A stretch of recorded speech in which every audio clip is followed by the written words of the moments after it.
Hello बच्चों, स्वागत है आपका एक नई क्लास में। आज की क्लास में पढ़ने वाले हैं क्लास 10th मैथमेटिक्स के अंतर्गत आपका जो चैप्टर नंबर 5 है, यानी कि जो अध्याय 5 है समांतर श्रेणी, जिसको इंग्लिश में अरिथमेटिक प्रोग्रेशन कहते हैं। आज की वीडियो में हम इसको सॉल्व करने वाले हैं, ठीक है। यानी कि आज की वीडियो में हम इसको स्टार्ट करेंगे चैप्टर नंबर 5 को, ठीक है। तो बच्चों ये जो अध्याय 5 है आपके लिए बहुत ही इंपॉर्टेंट है, क्योंकि बोर्ड एग्जाम में इस चैप्टर से आपके बहुत सारे प्रश्न आते हैं, ठीक है। तो इस चैप्टर को बहुत ही ध्यान से देखना और वीडियो को शुरू से लेके एंड तक जरूर वॉच करना, ठीक है। मैं बहुत ही सिंपल मेथड से इसको एक्सप्लेन करने वाला हूँ, ठीक है। तो चलो स्टार्ट करते हैं। देखो चैप्टर आपका है 5 समांतर श्रेणी, ठीक है। तो पहले हम समझेंगे कि समांतर श्रेणी होती क्या है, ठीक है। इसके परिभाषा जो भी है, ठीक है। इसके पहले हम बेसिक कॉन्सेप्ट को देखेंगे। बेसिक कॉन्सेप्ट के बाद जो इसका प्रश्नावली 5.1 है उसमें जितने भी एग्जाम्पल्स होंगे, ठीक है। यानी कि देखो यहाँ पर इसके जो प्रश्नावली 5.1 है, ठीक है। प्रश्नावली इसका जो खो यहाँ पर 5.1 है, ठीक है। इसमें जितने भी एग्जाम्पल्स होंगे, यानी कि जितने भी उदाहरण होंगे उन सभी को सॉल्व करेंगे, ठीक है। क्योंकि देखो उदाहरण आपके उतने ही इंपॉर्टेंट होते हैं जितने आपके प्रश्नावली के क्वेश्चंस होते हैं, ठीक है। तो बच्चों आपको उदाहरण नहीं छोड़ना है, ठीक है। तो देखो यहाँ पर आपका उदाहरण नंबर फर्स्ट है, ठीक है। और यहाँ पर उदाहरण नंबर सेकेंड है, ठीक है। तो इसमें आपके सिर्फ 2 ही उदाहरण है जो कि बहुत ही इंपॉर्टेंट है, ठीक है। तो आपको उदाहरण को छोड़ना नहीं है, ठीक है। सभी उदाहरण मैं कराऊंगा और सभी को आपको करना है, ठीक है। तो आज की वीडियो में हम प्रश्नावली 5.1 के बेसिक कॉन्सेप्ट और एग्जांपल्स को देखने वाले हैं, ठीक है। फिर नेक्स्ट वीडियो से हम प्रश्नावली 5.1 को भी सॉल्व करेंगे, ठीक है। तो ध्यान से देखना, मैं बहुत ही सिंपल मेथड से मैं आपको बताऊंगा, ठीक है। तो यहाँ से अगर हम बात करें, ठीक है, देखो यहाँ से जो आपका चैप्टर नंबर 5 है समांतर श्रेणी, ठीक है। तो पहले हम समझते हैं कि समांतर श्रेणी होती क्या है, ठीक है। तो चलो देखते हैं, ठीक है। तो यहाँ से आज हम पढ़ने वाले हैं अध्याय 5, ठीक है, यानी कि अध्याय 5, ठीक है। अध्याय 5 आपका है समांतर श्रेणी, ठीक है। समांतर श्रेणियाँ, ठीक है। तो समांतर श्रेणी आपके लिए बहुत ही इंपॉर्टेंट है बच्चों, ठीक है। तो ध्यान से देखना, अगर आप 11th में मैथमेटिक्स लेते हो तो उसमें भी आपको समांतर श्रेणी पढ़ना होगा, ठीक है। तो इसलिए क्लास 10th में अभी हो तो अच्छे से पढ़ लो, ठीक है। अगर क्लास 10th में अच्छे से पढ़ लोगे तो 11th में आपको कोई भी प्रॉब्लम नहीं होगी, ठीक है। तो समांतर श्रेणी को इंग्लिश में क्या कहते हैं? समांतर श्रेणी को इंग्लिश में कहते हैं अरिथमेटिक प्रोग्रेशन कहते हैं, ठीक है। तो इंग्लिश आपको साथ लेकर चलना है, ठीक है। क्योंकि आगे जाकर आप 12th के बाद अगर मैथमेटिक्स पढ़ते हो ना, सब जाकर इंग्लिश में ही रहेगा, ठीक है। तो समांतर श्रेणी को इंग्लिश में क्या कहते हैं? अरिथमेटिक प्रोग्रेशन कहते हैं, ठीक है। तो यहाँ से अगर हम बात करें समांतर श्रेणी होते क्या है, तो समांतर श्रेणी ना बच्चों देखो संख्याओं की एक ऐसी सूची होती है जिसमें प्रत्येक पद अपने पद में एक निश्चित संख्या जुड़ने से प्राप्त होता है, ठीक है। तो वो जो निश्चित संख्या होता है वही आपका क्या होता है? सर्वांतर, जिसको हम अंतराल के नाम से भी जानते हैं, ठीक है। तो जैसे यहाँ से अगर हम एग्जाम्पल्स की बात करें, ठीक है, जैसे मान लो आपके पास यहाँ पर कोई संख्याओं की एक सूची है, ठीक है। जैसे मान लो यहाँ पर 1 है, ठीक है, 4 है, 7 है, ठीक है, 10 है। इस प्रकार से आपको एक संख्याओं की सूची यानी कि सीरीज दिया गया है, ठीक है। तो इस संख्याओं की सूची यानी कि सीरीज में देखो 1 और 4 के बीच में अंतराल कितने का है? 1 और 4 के बीच में 3 का अंतराल है, ठीक है। 4 और 7 के बीच में कितने का अंतराल है? 3 का अंतराल है। 7 और 10 के बीच में कितने का अंतराल है? 3 का अंतराल है, ठीक है। तो जो इसमें अंतराल यानी कि इसका जो सार्वंतर है वो क्या है? समान है, ठीक है। जब सार्वंतर यानी कि अंतराल समान रहता है तो वो आपका होता है समांतर श्रेणी, ठीक है। तो इसको आपको ध्यान देना है, ठीक है। तो देखो समांतर श्रेणी क्या होती है? समांतर श्रेणी एक संख्याओं की एक ऐसी सूची होती है जिसमें प्रत्येक पद अपने पद में एक निश्चित संख्या जोड़ने से प्राप्त होता है, ठीक है। जैसे यहाँ पर देखो 1 है, जब 1 में 3 जोड़ोगे तो 4 आएगा, ठीक है। जब 4 में 3 जोड़ोगे तो 7 आएगा। अब जब 7 में 3 जोड़ोगे तो 10 आएगा, ठीक है। तो ये जो निश्चित संख्या है, इस निश्चित संख्या को हम क्या कहते हैं? इस निश्चित संख्या को हम सर्वांतर कहते हैं, ठीक है। सर्वांतर, इसको हम डी से रिप्रेजेंट यानी कि डी से प्रदर्शित करेंगे, ठीक है। अब सर्वांतर को हम डी से क्यों प्रदर्शित करेंगे? क्योंकि देखो सर्वांतर का जो इंग्लिश यानी कि सर्वांतर को इंग्लिश में हम क्या कहते हैं? कॉमन डिफरेंस कहते हैं, ठीक है। इसको हम इंग्लिश में क्या कहते हैं? इसको हम इंग्लिश में कहते हैं कॉमन डिफरेंस कहते हैं, ठीक है। तो जो डिफरेंस का जो फर्स्ट लेटर डी है ना, इसी की सहायता से इसको प्रदर्शित करते हैं, ठीक है। तो इसको आपको ध्यान देना है, जहां भी सर्वांतर होगा उसको हम कहाँ किससे प्रदर्शित करेंगे? डी से प्रदर्शित करेंगे, ठीक है। तो ये हो गया समांतर श्रेणी, ठीक है। तो ऐसे ही हम कुछ और एग्जाम्पल्स लेंगे, ठीक है। जैसे मान लो इस प्रकार से मैं आपको एक सीरीज देता हूँ। जैसे मान लो 2 है, ठीक है, 4 है, 6 है, 8 है और 10 है, ठीक है। इस प्रकार से है, ठीक है। और यहाँ से एक और एग्जाम्पल्स लेते हैं, ठीक है। जैसे मान लो यहाँ पर 1 है, 3 है, ठीक है, 5 है, 7 है, 9 है, ठीक है। और यहाँ से एग्जाम्पल्स और लेते हैं, ठीक है। तो जैसे मान लो यहाँ पर आपको मैं देता हूँ 5 दे देता हूँ, 7 दे देता हूँ, 10, 12 इस प्रकार से, ठीक है। और इस प्रकार से और कुछ ले लेते हैं, ठीक है। जैसे मान लो यहाँ पर 1 है, ठीक है, 5 है, 9 है, ठीक है, 10 है, इस प्रकार से, ठीक है। तो इस प्रकार से मैं आपको कुछ संख्याओं की सीरीज दिया हूँ, यानी कि सूची दिया हूँ। इसमें आपको पहचानना है कि कौन समांतर श्रेणी है कि नहीं, ठीक है। यानी कि इसमें आपको बताना है कि कौन कौन समांतर श्रेणी है, ठीक है। देखो समांतर श्रेणी में आपको एक बार फिर से बता दे रहा हूँ। तो समांतर श्रेणी क्या होती है? समांतर श्रेणी एक संख्याओं की एक ऐसी सूची होती है जिसमें प्रत्येक पद अपने पद में एक निश्चित संख्या जोड़ने से प्राप्त होती है, ठीक है। जैसे मान लो यहाँ पर 1 है, तो 1 में जब हम 3 जोड़े तो 4 आया, ठीक है। अब 4 में वही निश्चित संख्या आपको जोड़ना है, ठीक है। जब 4 में 3 जोड़ोगे तो 7 आएगा, 7 में 3 जोड़ोगे तो 10 आएगा, ठीक है, यानी कि 10 आएगा। तो इस प्रकार से इसका जो अंतराल है वो क्या है? सेम है, ठीक है। तो 1 और 4 के बीच में अंतराल 3 का है, 4 और 7 के बीच में अंतराल 3 का है, ठीक है, और 7 और 10 के बीच में अंतराल 3 का है। जब अंतराल सेम होता है, ठीक है, जब अंतराल यानी कि जब सर्वांतर सेम होता है तो वो आपका एक क्या होता है? समांतर श्रेणी होता है, ठीक है। तो इस प्रकार से इसमें आपको बताना है कि कौन कौन समांतर श्रेणी है, ठीक है। देखो यहाँ से अगर हम बात करें तो 2 और 4 के बीच में कितने का अंतराल है? 2 और 4 के बीच में 2 का अंतराल है, ठीक है। 4 और 6 के बीच में कितने का अंतराल है? 2 का अंतराल है। 6 और 8 के बीच में 2 का अंतराल है। 8 और 10 के बीच में 2 का अंतराल है, ठीक है। तो सभी में क्या है? अंतराल जो है यानी कि जो सर्वांतर है वो क्या है? सेम है, यानी कि समान है। तो वो क्या होगा? आपका एक समांतर श्रेणी एपी होगा, ठीक है। ये आपको ध्यान देना है। समांतर श्रेणियों को हम एपी से भी प्रदर्शित करते हैं, ठीक है। एपी से क्यों करते हैं? तो देखो समांतर श्रेणी को इंग्लिश में क्या कहते हैं? अरिथमेटिक प्रोग्रेशन कहते हैं, ठीक है। तो अरिथमेटिक का जो फर्स्ट लेटर है ए है और प्रोग्रेशन का जो फर्स्ट लेटर है पी है, ठीक है। तो यहाँ से हम ए ले लेते हैं और यहाँ से पी ले लेते हैं, ठीक है। तो इसीलिए जो समांतर श्रेणी को हम यहाँ से एपी से प्रदर्शित करते हैं, यानी कि अरिथमेटिक प्रोग्रेशन, ठीक है। तो इस ये जो आपका फर्स्ट वाला है ये आपका एक एपी है, यानी कि समांतर श्रेणी है, ठीक है। इसी प्रकार से सेकेंड वाले की बात करें तो देखो सेकेंड वाले में आपको दिया है 1 दिया है, 3 दिया। तो 1 और 3 के बीच में अंतराल कितने का? 2 का है, ठीक है। 3 और 5 के बीच में अंतराल कितने का? 2 का। 5 और 7 के बीच में अंतराल 2 का, ठीक है। 7 और 9 के बीच में भी अंतराल 2 का है, ठीक है। सभी में अंतराल क्या है? सेम है, यानी कि सर्वांतर क्या है? समान है। तो ये भी आपका एक एपी होगा, ठीक है। ये भी आपका क्या होगा? एक एपी होगा। इसी प्रकार से यहाँ पे देखो थर्ड वाला 5 और 7, ठीक है। इस प्रकार से संख्याओं की सूची दी गई है, इसमें चेक करो 5 और 7 के बीच में अंतराल कितने का है? 2 का है, ठीक है। 7 और 10 के बीच में अंतराल कितने का? 3 का है, ठीक है। और 10 और 12 के बीच में अंतराल कितने का? 2 का। तो यहाँ पे देखो जो अंतराल है, देखो इसमें 2 का अंतराल है, इसमें 3 का अंतराल है, इसमें 2 का अंतराल है। यानी कि यहाँ पर जो अंतराल है यानी कि जो सर्वांतर वो समान नहीं है, ठीक है। जब सर्वांतर यानी कि जब अंतराल समान नहीं रहता है तो वो आपका एक एपी नहीं होता है, ठीक है। इसको आपको ध्यान देना है। तो ये आपका एक एपी नहीं होगा, ठीक है, यानी कि समांतर श्रेणी नहीं होगा। इसी प्रकार से यहाँ पे देखो क्वेश्चन नंबर 4 आपको क्या दिया है? यहाँ पर आपको इस संख्याओं की श्रेणी दिया नहीं कि सीरीज दिया गया। तो देखो 1 और 5 के बीच में अंतराल कितने का है? 4 का अंतराल है, ठीक है। 5 और 9 के बीच अंतराल कितने का है? 4 का है, ठीक है। पर 9 और 10 के बीच अंतराल 1 का हो गया, ठीक है। यहाँ पे देखो जो अंतराल है वो क्या है? यहाँ पर 4 था, यहाँ पर भी 4 था, ठीक है। पर यहाँ पर भी 1 आ गया। तो अंतराल क्या है? सेम, यानी कि समान नहीं है। तो ये भी आपका एक एपी नहीं होगा, ठीक है। तो बच्चों ये होता है आपका समांतर श्रेणी, यानी कि समांतर श्रेणी में आपको इस प्रकार से मैं आपको बता दिया, ठीक है। अगर आपको कुछ भी डाउट हो रहा है तो एक बार इसको फिर से देख लो, अच्छे तरीके से आप समझ जाओगे, ठीक है। तो इस प्रकार से समांतर श्रेणी के मैं कुछ एग्जांपल्स लेके मैं आपको समझा दिया, ठीक है। तो यहाँ पर मैं एक और एग्जांपल्स लूंगा और उस एग्जांपल की मदद से मैं आपको कुछ और समझाने की कोशिश करूंगा, ठीक है। जैसे मान लो यहाँ पर एक एग्जांपल सॉल्व लेते हैं, ठीक है। जैसे मान लो यहाँ पर मैं आपको एक संख्याओं की श्रेणी दे देता हूँ, ठीक है। जैसे मान लो यही ले लेता हूँ, 1 है, ठीक है, 4 है, 7 है, 10 है, ठीक है। इस प्रकार से एक संख्याओं की आपको श्रेणी दी जाएगी प्रश्न में, ठीक है।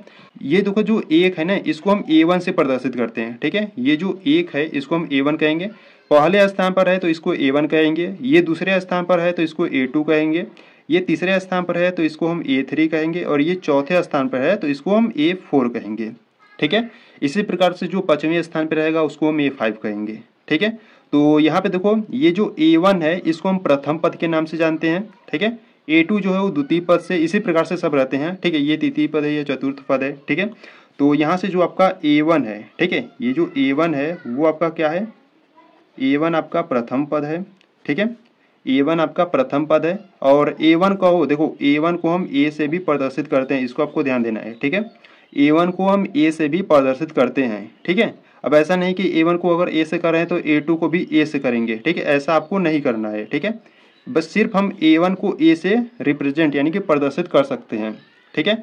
तो यहाँ पर जो A1 है या A है वो आपका क्या है, प्रथम पद है, ठीक है। और यहाँ पे देखो अंतराल ज्ञात करने के लिए एक फार्मूला होता है, ठीक है। तो अंतराल ज्ञात करने के लिए फार्मूला क्या होता है, यानी कि अंतराल यानी कि सर्वांतर ज्ञात करने के लिए तो उसका जो फार्मूला होता है D बराबर, ठीक है, D बराबर हम क्या करते हैं, दूसरे पद में से पहले पद को घटाते हैं, यानी कि D is equal to A2 minus A1, ठीक है। ये आपको ध्यान देना है। अंतराल ज्ञात करने के लिए फार्मूला क्या होता है, D is equal to A2 minus A1, यानी कि दूसरे पद में से पहले पद को हम घटाएंगे तो वो हमारा क्या आएगा, अंतराल आएगा, ठीक है। इसी प्रकार से यहाँ पर जो D था वो क्या था, D आपका क्या था, सर्वांतर था, ठीक है। D आपका सर्वांतर है, ठीक है। तो जैसे मान लो यहाँ पर अगर हम सर्वांतर ज्ञात करें, ठीक है, देखो ये जो एग्जाम्पल नंबर हम यहाँ पर जो एग्जाम्पल्स लिए हैं यही वाला लिए हैं, ठीक है। तो यहाँ से देखो अगर हम D फाइंड करें यानी कि ज्ञात करें तो इस प्रकार से हम ज्ञात करेंगे। A2 का मान क्या है, A2 का मान 4 है, ठीक है, माइनस A1 का मान क्या है, A1 का मान 1 है, ठीक है। जब 4 में से 1 जाएगा तो क्या आएगा, 3 आएगा, ठीक है। इसी प्रकार से हमको और अंतराल यानी कि और सर्वांतर ज्ञात करना होगा तो क्या करेंगे, D इज इक्वल टू, देखो पहले A2 में से A1 को घटाए थे, ठीक है। अब हम क्या करेंगे, A3 में से A2 को घटाएंगे, ठीक है। ये आपको ध्यान देना है। इसमें से यानी कि A3 में से A2 घटाएंगे तो A3 का जो मान है वो क्या है, 7 है, और A2 का मान कितना है, A2 का मान 4 है। 7 में से 4 जाएगा तो 3 आएगा, ठीक है। इसी प्रकार से मान लो और आपको सर्वांतर ज्ञात करना होगा तो क्या करोगे, D इज इक्वल टू, अब A3 में से A2 तो घटा लिए, अब क्या करोगे, A4 में से A3 को घटाओगे, ठीक है। तो A4 का मान कितना है, 10 है, माइनस A3 का मान कितना है, 7 है, तो 10 में से 7 जाएगा तो 3 आएगा, ठीक है। तो देखो जो D का मान आ रहा है यानी कि जो सर्वांतर है, जो अंतराल है वो क्या है, सेम है, ठीक है। जब सर्वांतर सेम रहेगा तो वो आपका एक समांतर श्रेणी होगा, ठीक है। तो इस प्रकार से जो A होता है उसको हम प्रथम पद कहते हैं और जो D होता है वो सर्वांतर होता है, ठीक है। और यहाँ पर जो सर्वांतर का सूत्र है ये है, ठीक है, ये आपको ध्यान देना है, ठीक है। तो यहाँ से देखो बच्चों, यहाँ से हम कुछ और देख लेते हैं, ठीक है। देखो यहाँ से अगर हम बात करें तो यहाँ पे देखो AP का जो ठीक है, AP का जो व्यापक रूप होता है, ठीक है, AP का व्यापक रूप, तो AP का व्यापक रूप क्या होता है, यानी कि हम AP को किस प्रकार से लिखते हैं, ठीक है। तो AP की अगर हम बात करें व्यापक रूप की तो AP का इस प्रकार से व्यापक रूप होता है, पहले A होता है, ठीक है, फिर A प्लस D होता है और A प्लस 2D होता है, ठीक है, फिर इसके बाद A प्लस का 3D होता है, ठीक है। ये आपका AP का क्या है, व्यापक रूप, ठीक है, यानी कि मानक रूप है। जैसे मान लो A के स्थान पर हम ले लेते हैं 1 ले लेते हैं, ठीक है। जैसे मान लो हम 1 के स्थान पर हम 1 ले लेते हैं, ठीक है। जैसे मान लो यहाँ पर हम A के स्थान पर 1 ले लेते हैं और D के स्थान पर हम 2 ले लेते हैं, ठीक है। तो ये लेने के बाद देखो एक समांतर श्रेणी आपका बनेगा, ठीक है, क्योंकि देखो AP का व्यापक रूप ये होता है, ठीक है। तो इसमें हम A और D का मान हम रखेंगे तो आपका एक समांतर श्रेणी बनेगा, ठीक है, यानी कि एक संख्याओं की एक ऐसी सूची बनेगी जो समांतर श्रेणी होगा, ठीक है। जैसे मान लो यहाँ पर हम A का मान 1 ले लिए तो यहाँ पर हम 1 रख दिए, ठीक है, कामा है तो कामा लगाते हैं। देखो A का मान रखेंगे और D का मान रखेंगे तो A का मान 1 है और D का मान 2 है, तो दोनों यहाँ पर प्लस है तो दोनों को प्लस करोगे तो 1 और 2 कितना हो जाएगा, 3 हो जाएगा, ठीक है। इसी प्रकार से A का मान 1 है, ठीक है, और 2D है तो D का मान यहाँ पर रखोगे तो 2 2 दूना 4 हो जाएगा, 4 और 1 5 हो जाएगा, ठीक है। इसी प्रकार से A का मान 1 है प्लस 3 इंटू D का मान 2 है तो 3 दूना 6 1 7 हो जाएगा, ठीक है। तो देखो ये आपका एक समांतर श्रेणी की सूची बन गई, ठीक है। तो इसमें अगर अंतराल देखोगे तो देखो 1 और 3 के बीच में अंतराल 2 का है, 3 और 5 के बीच में अंतराल 2 का है, 5 और 7 के बीच में अंतराल 2 का है, ठीक है, अंतराल सेम है तो ये आपका एक समांतर श्रेणी होगा, ठीक है। तो इसी प्रकार से ये जो AP का व्यापक रूप होता है इस फॉर्म में होता है, पहले A होता है, फिर A प्लस D होता है, फिर A प्लस 2D होता है, फिर उसके बाद A प्लस 3D होता है, ठीक है। तो ये AP का व्यापक रूप है, इसको आप ध्यान रखोगे, ठीक है, जहाँ पर यूज होगा उसको हम बताएंगे, ठीक है। तो ये आपका रहा बेसिक कॉन्सेप्ट, यानी कि जो प्रश्नावली 5.1 में आपको जो जो पढ़ना था मैं यहाँ पर आपको बता दिया हूँ, ठीक है। अब इसके बाद जो आपका प्रश्नावली 5.1 है उसमें जितने भी एग्जाम्पल्स होंगे उन सभी को सॉल्व करने वाले हैं, ठीक है। तो ध्यान से देखना बच्चों, आपके एग्जाम्पल्स उतने ही इंपॉर्टेंट होते हैं जितने आपके प्रश्नावली के क्वेश्चन होते हैं, ठीक है। तो यहाँ से अगर हम एग्जाम्पल्स की बात करें, ठीक है, देखो एग्जाम्पल्स आपके बोर्ड एग्जाम में काफ़ी बार पूछे भी गए हैं, ठीक है, इसलिए आपको ध्यान से देखना है, ठीक है। तो देखो यहाँ से अगर हम एग्जाम्पल्स की बात करें तो यहाँ पे देखो एग्जाम्पल नंबर फर्स्ट आपको क्या दिया है, उदाहरण नंबर फर्स्ट करा है, AP आपको इस प्रकार से दिया है 3/2 कामा 1/2, ठीक है, -1/2, ठीक है, और -3/2 डॉट डॉट डॉट के लिए प्रथम पद और सारवंतर D लिखिए, ठीक है। इसमें आपको इस श्रेणी में आपको बताना है कि प्रथम पद कौन है और इसका सारवंतर यानी कि अंतराल कितने का है, ठीक है, यानी कि आपको D का मान फाइंड करना है, ठीक है। तो चलो देखते हैं।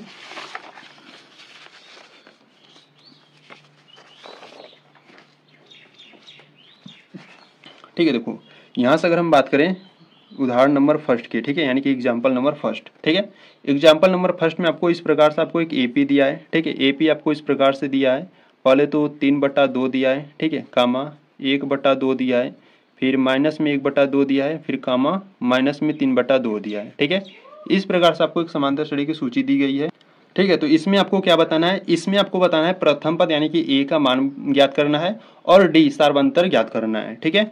तो यहाँ से अगर हम बात करें प्रथम पद की, ठीक है, तो प्रथम पद क्या है इसका, प्रथम पद यानी कि A का मान यहाँ पर क्या है, A, देखो प्रथम पद यानी कि पहला वाला पद, तो पहला वाला पद क्या है 3/2 है, ठीक है।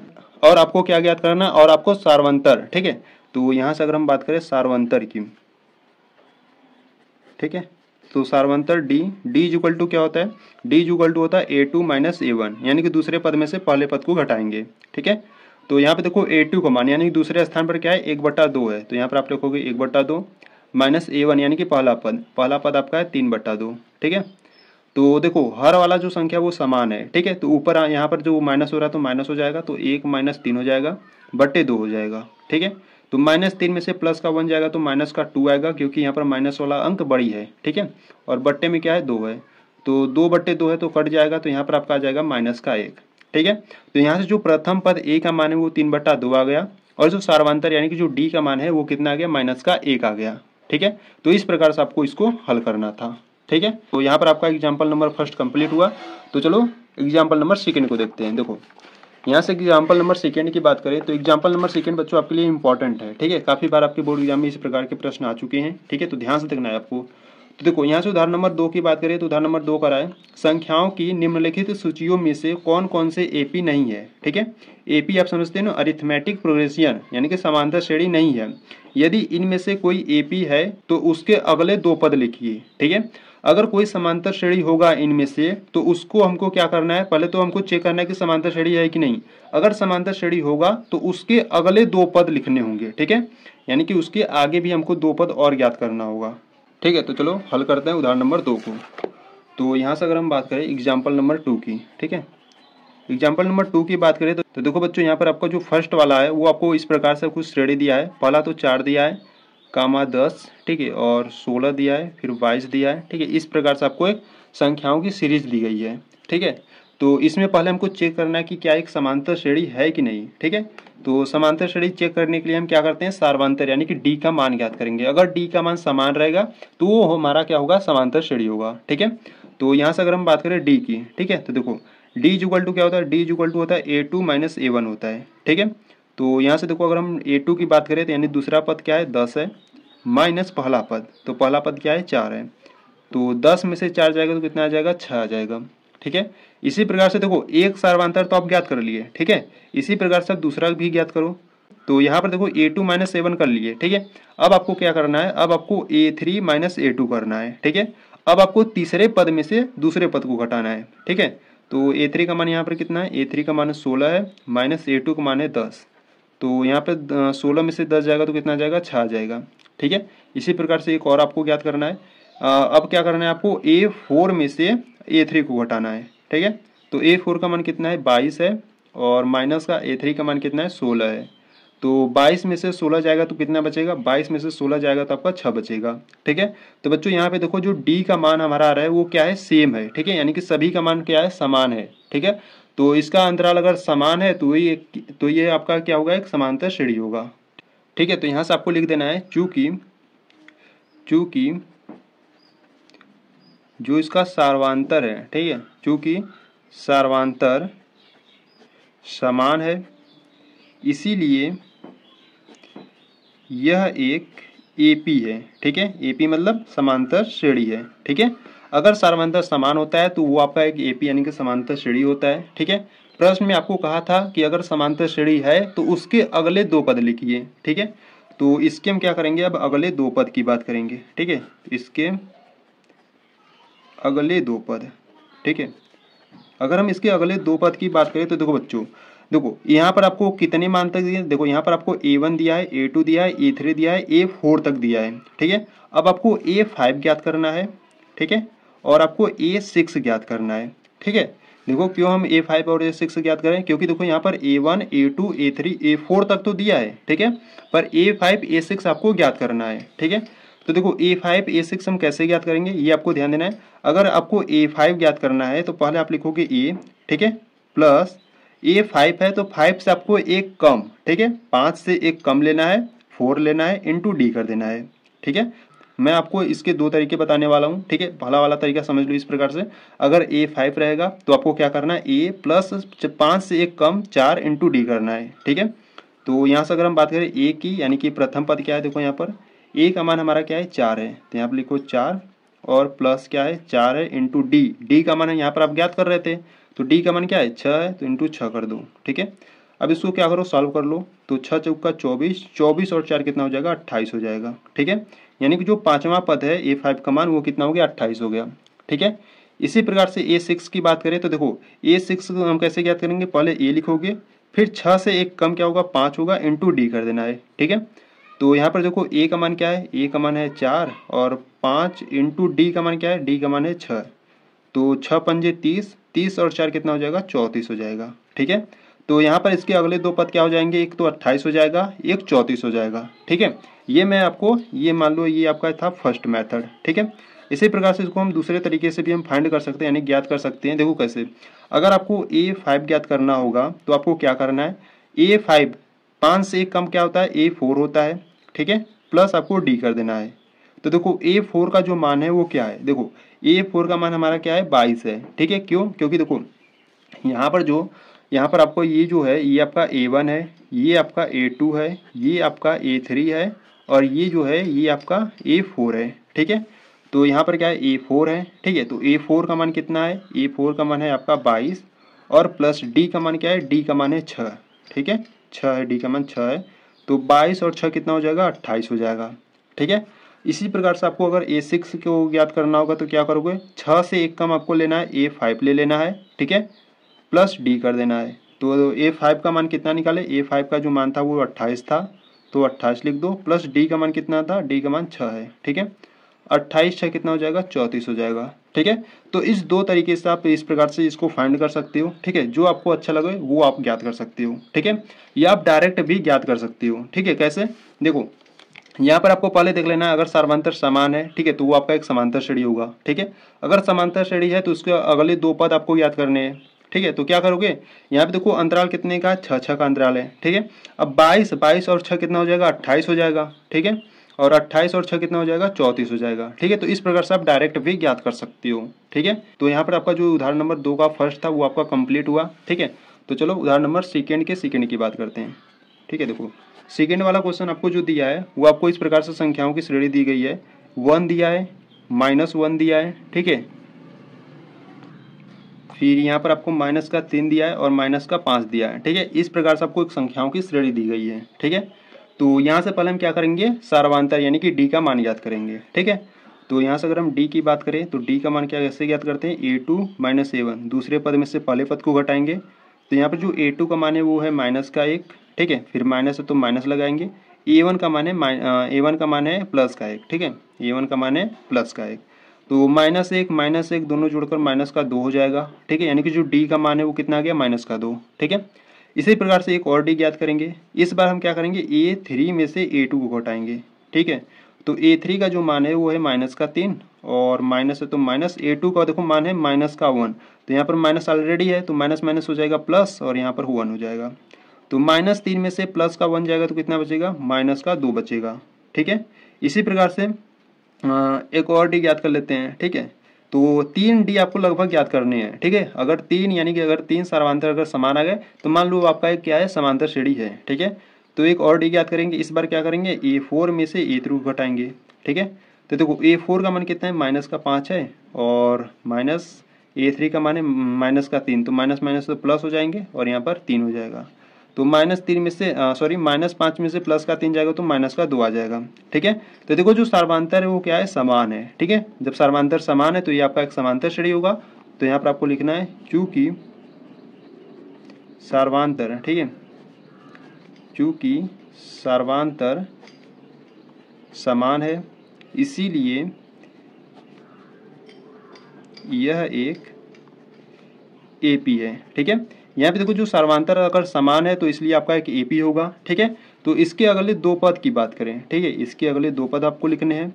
ठीक है, इसके अगले दो पद, तो इसके अगले दो पद की बात करें तो देखो बच्चों यहाँ पर आपको कितने पद तक दिया था, यहाँ पर आपको A1 A2 A3 A4 यानी कि चौथे पद तक दिया था, चौथे पद तक यानी कि A4 तक आपको दिया था। ठीक है, यानी कि आपको इसके बाद आपको A5 ज्ञात करना है। ठीक है, तो A5 कैसे ज्ञात करोगे, तो देखो A5 को आप क्या लिख सकते हो, A5 को आप लिख सकते हो A प्लस 5 से 1 कम आपको लिखना है 4 इंटू डी कर देना। ठीक है, तो यहाँ से देखो A का जो मान है वो कितना है, A का जो मान है वो 1 है, तो यहाँ पर रखो 1 और प्लस 4 का 4 हो जाएगा इंटू डी का मान कितना आ रहा था, डी का मान आ रहा था -2, तो -2 रख दो। ठीक है, तो यहाँ पर हो जाएगा 1 4 दूना 8 तो -8 हो जाएगा और -8 में से प्लस का 1 जाएगा तो -7 आ जाएगा। ठीक है, तो यहाँ पे जो A5 का मान होगा वो हो जाएगा -7। इसी प्रकार से A6 की बात करेंगे तो A6 को हम क्या लिख सकते हैं, A प्लस 6 से 1 कम इंटू 5 इंटू डी कर देना है। ठीक है, देखो A6 is equal to A plus 6 से 1 कम आपको क्या लिखना है, 5 लिखना है और इंटू डी कर देना है। ठीक है, तो यहाँ पे जो A का मान है वो 1 है और प्लस 5 इंटू डी का मान है -2। ठीक है, तो यहाँ पर हो जाएगा 1 और 5 दूना 10 माइनस में 10 हो जाएगा और -10 में से प्लस का 1 जाएगा तो -9 हो जाएगा। ठीक है, तो इस प्रकार से आप A5 और A6 ज्ञात कर सकते हो। ठीक है, अगर इसके सेकेंड मेथड से ज्ञात करना चाहते हो तो उस प्रकार से भी आप फाइंड कर सकते हो या डायरेक्ट भी आप ज्ञात कर सकते हो। ठीक है, जैसे अगर हम डायरेक्ट की देखो बच्चों यहाँ से अगर हम बात करें, ठीक है, देखो इसमें और इसमें आपका कितने का अंतराल है, 1 और -1 में आपका कितने का अंतराल है, -2 का अंतराल है। ठीक है, यानी कि यहाँ पे देख लो, खुद ही देख लो, यहाँ पे जो अंतराल आ रहा था कितना आ रहा था, -2 आ रहा था। ठीक है, तो अगर हम -5 में -2 जोड़ देंगे तो कितना आ जाएगा, देखो जब -5 में -2 जोड़ोगे तो -7 आ जाएगा। ठीक है, तो इसके अगले पद -7 एक आ जाएगा और -7 में -2 जोड़ोगे तो कितना आ जाएगा, -9 आ जाएगा। ठीक है, तो इस प्रकार से आप डायरेक्ट भी कर सकते हो। ठीक है, अगर आपके बहुविकल्पी में अगर ये प्रश्न आता है तो आपको डायरेक्ट ही करना है। ठीक है, तो यहाँ पर आपका जो क्वेश्चन नंबर सेकंड था वो अभी आपका कंप्लीट हुआ। ठीक है, तो चलो थर्ड वाले को देखते हैं। तो देखो यहाँ से अगर हम बच्चों थर्ड वाले की बात करें, ठीक है, तो यहाँ से देखो थर्ड वाले की बात करें तो थर्ड वाला आपको क्वेश्चन क्या दिया है, थर्ड वाला जो क्वेश्चन है वो आपको दिया है यानी कि संख्याओं की इस प्रकार से आपको एक सीरीज दिया है। ठीक है, आपको दिया है -2 +2। ठीक है, फिर आपको दिया है -2 +2। ठीक है, फिर आपको -2 दिया है। ठीक है, इस प्रकार से आपको एक संख्याओं की सीरीज यानी कि सूची दी गई है। ठीक है, तो यहाँ से अगर हम बात करें, ठीक है, तो पहले हम क्या करेंगे, डी ज्ञात करेंगे यानी कि सर्वांतर ज्ञात करेंगे। तो D is equal to A2 - A1 होता है। तो A2 का मान देख लो यहाँ पर +2 है, माइनस A1 का मान है -1, तो माइनस माइनस तो प्लस हो जाएगा और यहाँ पर 2 हो जाएगा बराबर में, 2 + 2 कितना हो जाएगा, 4 हो जाएगा। ठीक है, इसी प्रकार से एक और डी ज्ञात करेंगे। तो इस बार हम क्या करेंगे, A3 में से A2 को घटाएंगे। तो A3 का मान कितना है, A3 का मान है -2 और -A2 का मान है +2। ठीक है, तो माइनस और माइनस, -2 कितना हो जाएगा, -4 हो जाएगा। ठीक है, तो बच्चों यहाँ पे ध्यान दो, यहाँ पे देखो जो पहला हम सार्वंतर ज्ञात करें वो +4 है और जो दूसरा सार्वंतर हम ज्ञात करें वो -4 है, यानी कि जो सार्वंतर यहाँ पर है सेम नहीं है यानी कि समान नहीं है। ठीक है, तो यहाँ पर आपको लिखना है चूंकि सार्वंतर समान नहीं है। ठीक है, अगर सार्वंतर समान नहीं है इसीलिए यह एक एपी यानी कि समांतर श्रेणी नहीं है। ठीक है, इस प्रकार से आपको ये सॉल्व करना था। ठीक है, तो यहाँ से आप क्वेश्चन नंबर 4 की बात करें तो क्वेश्चन नंबर 4 में देखो इस प्रकार से आपको एक सूची दिया गया है। ठीक है, तो पहले आपको 3 बार 1-1 दिया है। ठीक है, और इसके बाद आपको 3 बार आपको 2 दिया है। ठीक है, और 3 बार आपको 3 दिया है। ठीक है, इस प्रकार से आपको एक संख्याओं की सूची दी गई है। ठीक है, तो यहाँ से भी इसका सार्वंतर ज्ञात करेंगे क्योंकि हमको मालूम करना है कि समांतर श्रेणी है कि नहीं। ठीक है, तो समांतर श्रेणी है कि नहीं इसको ज्ञात करने के लिए पहले हमको क्या करना होगा, सार्वंतर ज्ञात करना होगा। ठीक है। तो यहाँ से हम क्या करेंगे, यहाँ से हम डी का मान ज्ञात करेंगे। तो डी इक्वल टू होता है A2 माइनस A1। ठीक है, दूसरे पद में से पहले पद को घटाएंगे तो यहाँ पे जो देखो दूसरा पद है वो भी 1 है और माइनस जो पहला पद है वो भी 1 है। ठीक है, जब एक में से एक जाएगा तो 0 बचेगा।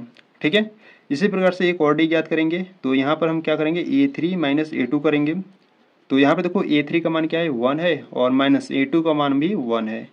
तो 1 में से 1 जाएगा तो 0 आ जाएगा। ठीक है, इस बार अगर हम बात करें तो देखो A3 में से A2 घटा लिए, अब क्या करेंगे A4 में से A3 को घटाएंगे।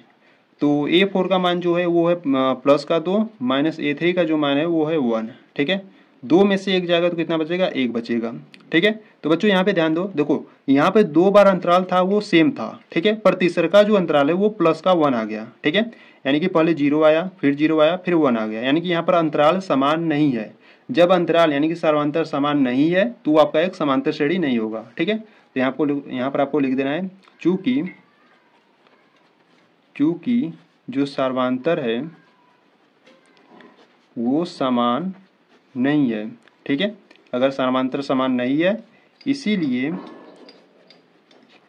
यह एक एपी नहीं है। ठीक है, अगर समांतर समान नहीं रहता है तो वो आपका एक समांतर श्रेणी नहीं होता है। ठीक है, तो इस प्रकार से ये भी आपका क्वेश्चन सॉल्व हो गया, यानी कि आपका जो उदाहरण नंबर 2 था जिसमें आपके 4 प्रश्न थे वो आपका कंप्लीट हुआ। ठीक है, तो यहाँ पर बच्चों जो आपका प्रश्नावली 5.1 में जितने भी उदाहरण थे वो आपका कंप्लीट हुआ। ठीक है, तो ये जो प्रश्नावली 5.1 है इसको हम नेक्स्ट वीडियो से करने वाले हैं। ठीक है, अगर आप प्रश्नावली 5.1 वाली वीडियो को देखना चाहते हो तो आपको क्या करना है, प्लेलिस्ट को चेकआउट कर लेना है। ठीक है, तो चैनल पर जाओ, वहाँ पर आपको प्लेलिस्ट का ऑप्शन मिलेगा, प्लेलिस्ट में जाओगे वहाँ पर आपको सभी वीडियो चैप्टर वाइज मिल जाएंगे। ठीक है, इससे पहले जितने भी चैप्टर थे मैं आपको वो कंप्लीट करा चुका हूँ। ठीक है, आपका जो चैप्टर नंबर 1 था वास्तविक संख्या, आपका जो चैप्टर नंबर 2 था बहुपद, ठीक है, चैप्टर नंबर 3, 4 जितने भी आपके चैप्टर थे इससे पहले मैं आपको कंप्लीट करा चुका हूँ।